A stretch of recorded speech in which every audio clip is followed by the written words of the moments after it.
Book of Heaven, Volume 12, May 7, 1918. The divine will grinds what is human. Continuing in my usual state, my sweet Jesus told me, My daughter, if for a few days you do not see me as usual, do not afflict yourself. Evils will increase, and heaven and earth will unite to strike man, and I do not want to afflict you by letting you see so many evils. and I, my Jesus, the greatest pain for me is your privation. It is death without dying, a pain indescribable and without end. Jesus, Jesus, what are you saying? I without you, without life? Mind, Jesus, don't say this to me anymore. And Jesus added, My daughter, do not become alarmed. I did not tell you that I will not come at all, but not often, and I told you before so as not to make you worry.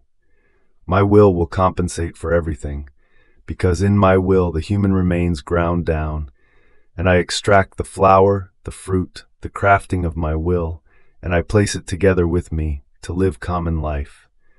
And the human, like bran, remains separated and remains outside. Therefore, let the machine of my will grind you thoroughly, so that nothing human may remain in you.